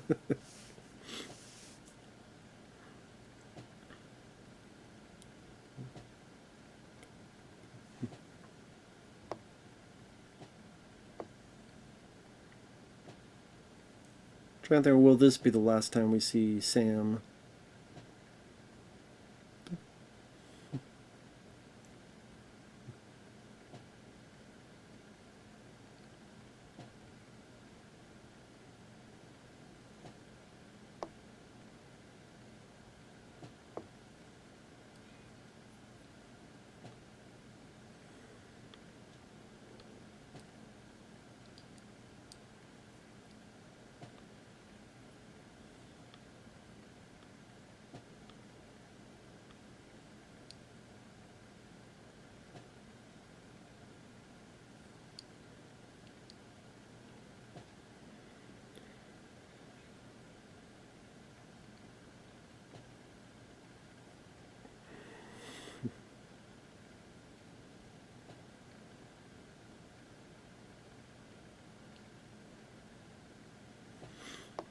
Yeah, what an asshole. Choosing Sam Elliott or Taylor Lynch by heads or tails.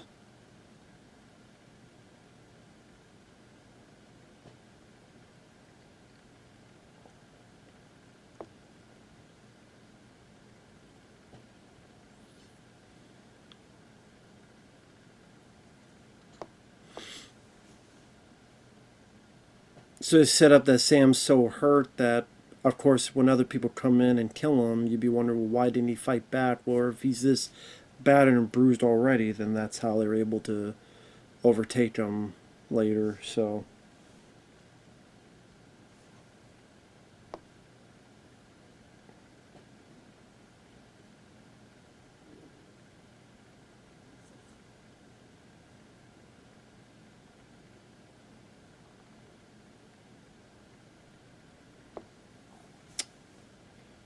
now, see, he should have taken Sam with him because he says heads or tails.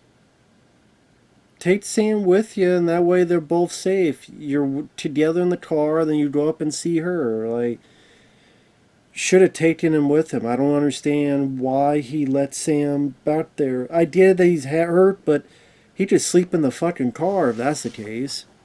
All he has to do is go to the fucking car. Just sleep in there. That's all you gotta do, man.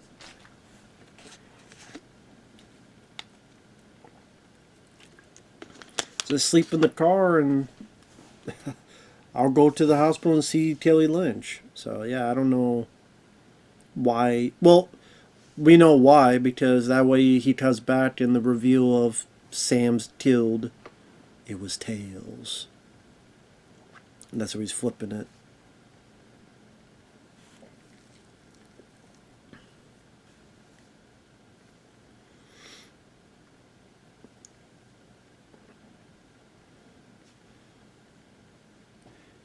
And here's the funny thing about it is if he did not kill Sam Elliott, they would have left and they would have won. But instead you unleash the beast. Again, if that warning, if they had just left him alone and he would have left. He would have left. But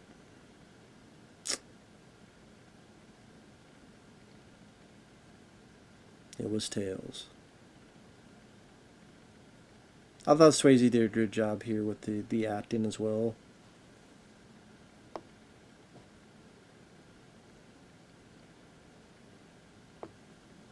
They showed much more emotion than Jake Gyllenhaal ever did in the remake.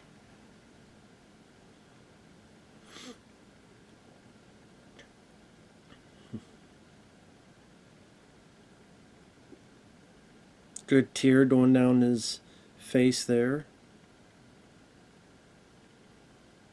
Not the easiest thing to put a damn... And the rose tattoo, again, there was an explanation as to why he had the rose tattoo.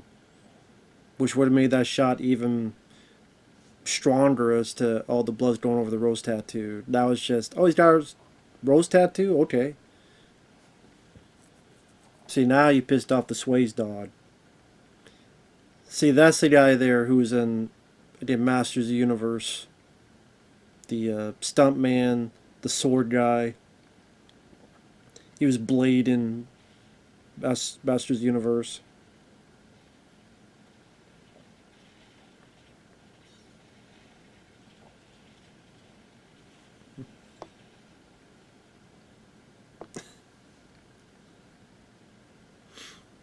Welcome to the party, pal. This is a cool shot.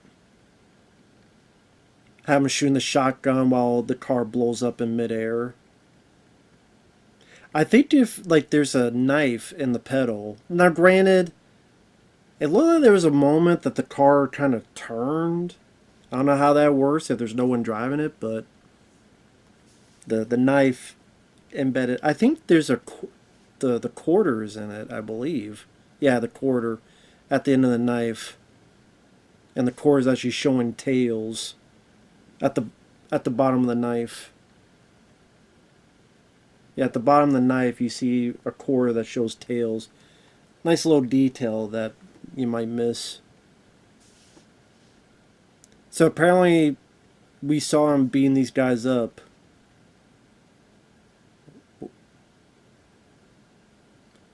Which would have been cool to see, because to me, with this type of film, the more action the better for me. I mean, yeah, you get the idea that he went in and cleaned house. But it still, I mean, would have been nice to see. Because, again, I'm a sucker for action. Always willing to see more. And again, in these type of films.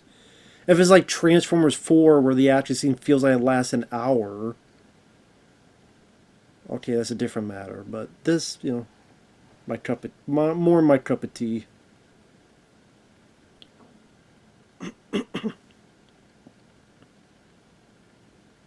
There you go. Take his ass down.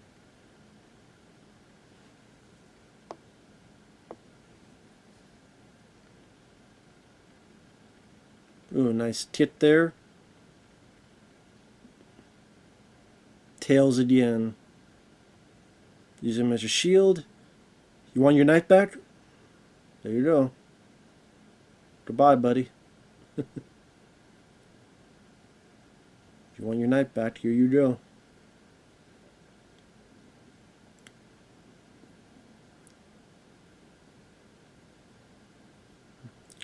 There goes those two.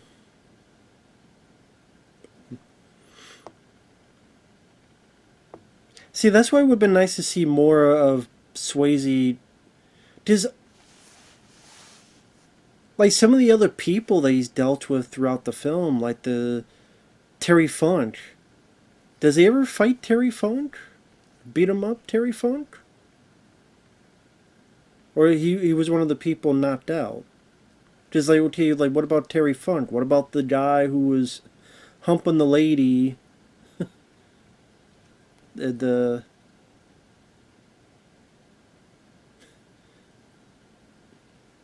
He's doing like Lou Costello thing, being afraid, thinking the polar bear is damn alive, and just knocked him out.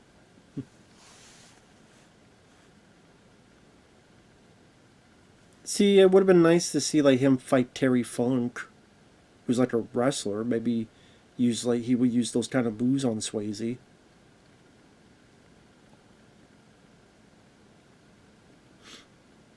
Or that giant guy. What about that gigantic guy? Would he not have been around and then Swayze fight him? Again, if that was stuff that was cut out, then that's a shame. But we made sure to keep the guy, the polar bear falling on him. Make sure we keep that, though. Well, I guess he had to. It'd be kind of hard to get around that. Like, to imagine we don't see that scene before Ben Gazzara just comes down, just sees the polar bear on the guy. You'd be like, what the fuck happened there? Yeah, I didn't realize, like, what happened to Terry Funk? What happened to Terry Funk? He must have been one of the guys already knocked out, I guess. But I wanted, it would, I mean, to see him fight more than just two guys. Well, three now with this guy. Which is like, come on, like, this guy should not be any issue. Right, he got shot in the arm, it's not easy. That's a hell of a spear throw, too. Hell of a spear throw. But it's like, come on, dude, beat this guy up, kick his ass.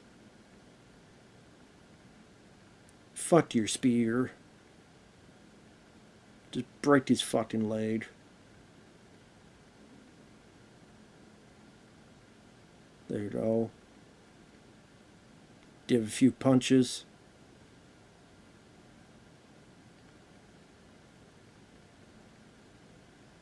Ooh. Nice crunch on the sound effect there.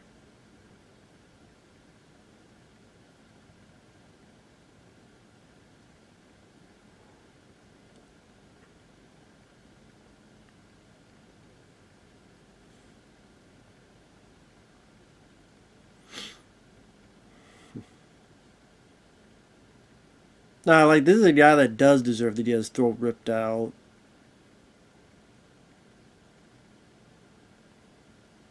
Like, this guy deserves it.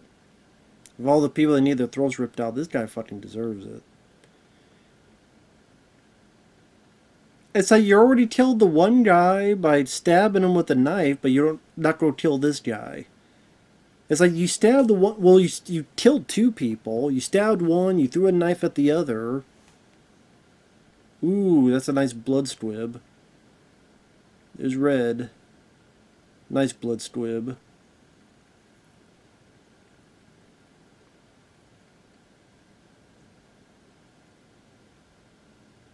Very nice blood. Nice blood.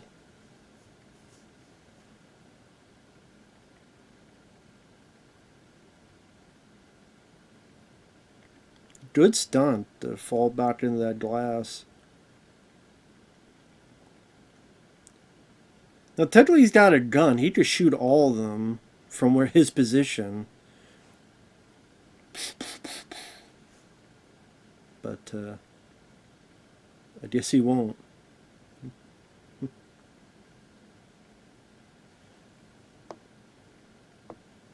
I guess for him, he's like, well, I need a new job somewhere.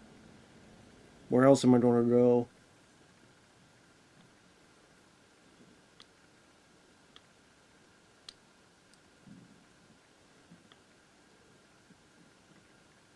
And this is the first time we see the sheriff.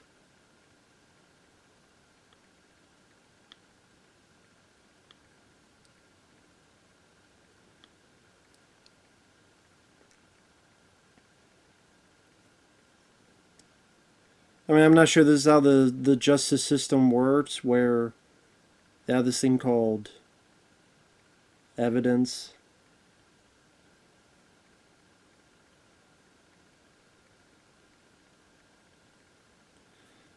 That was kind of a weird shot, where he kind of looks at these stuffed monkeys and then mentions that. I always thought that was a bit of a weird shot.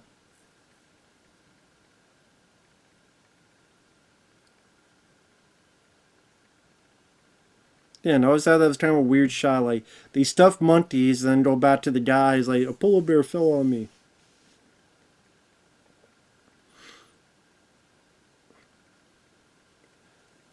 But yeah, it's like,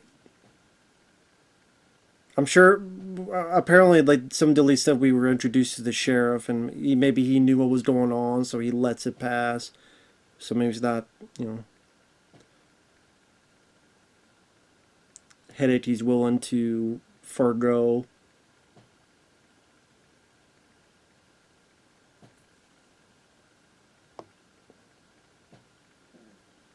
And here he gets the girl.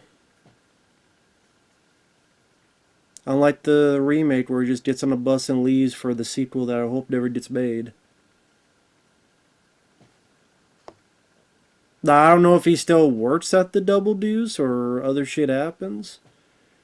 It makes me wonder, like, what happens to that blonde girl who is with Ben Gazzara? Does that blonde girl just go somewhere? And yeah, I realized that the other girl, yeah, she kind of disappears. The other girl that looked at Patrick Swayze's ass and was seen at one point, she just disappears from the film. So yeah, I can see that. Yeah, a lot of stuff was cut out. Oh, Ted White. Okay, Ted White, who was Jason in Friday the 13th Part 4, he was part of the stunt. I mean, he was a stunt man. But yeah, watch it again. I can see there was stuff cut out. Yeah, like Terry Funk. There's not like a bit more where he fights Terry Funk, like one-on-one. Did Keith David? His stuff was cut out. That girl. What was her? What was the character's name again? Not Carol Ann. That's fucking Poltergeist. Terry. What was it? Terry Ann. Kathleen Wilholt. So all her stuff got cut out. Keith David's stuff got cut out. Yeah, 3-hour, 20-minute version. Wow. Not saying this movie needs to be that long, but I mean, as a fan, I'd be interested to see it at least once. The footage.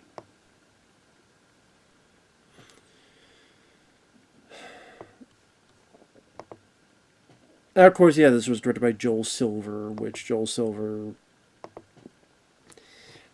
directed, I mean, he's produced a lot of stuff. He produced 48 Hours, Commando, Lethal Weapon films, first couple Predator and Die Hard films, Matrix films.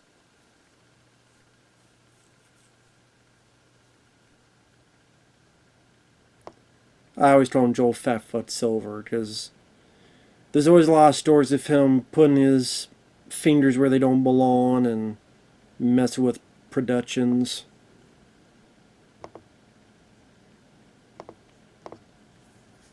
I think the one I keep thinking of is Bullet in the Head, where it's supposed to be Stallone and Thomas Jane. Then they fired Thomas Jane and then got Son Kane. Because it can't be two white guys. There's got to be a white guy and an ethnic guy. I'm like, well, there's The Hard Way. There's... oh, whatever. There's two black guys, Bad Boys, and those were successful films. I mean... Deadpool and Wolf... Well, that's for different reasons. But still, that's two white guys. That was pretty damn successful. Anyway. But that's Roadhouse. Definitely a palate cleanser after that shitty remake. This is still a fun film. Entertaining film. Has the stuff that you want. Has action. It's got sexy times. It's got some fun bits of humor. It's got good fight scenes. Got nice soundtrack by Jeff Healey. And all little quirky stuff, you know, the monster trucks and all this other stuff. And a simple story of the stranger coming into town and helping the town get away from these bad guys. And again, I just wish some of those deleted scenes would have been put back in so that some of these characters don't just disappear or seem to come out of nowhere. And I wish the ending there was a bit more action. Like, again, apparently they cut that back. I think that's a mistake, because that's your finale, but I guess they felt this was enough. So, I wish that, they could have put back some more of that action. But it's like Desperado. Like, they cut the whole action finale of Desperado. That's why you have that kind of weird fade to white or whatever. And we never get to see this, which is a fucking shame. But anyway, still a fun film. Still holds up. Thanks for watching. Take care. And we'll see you guys later. Bye-bye for now.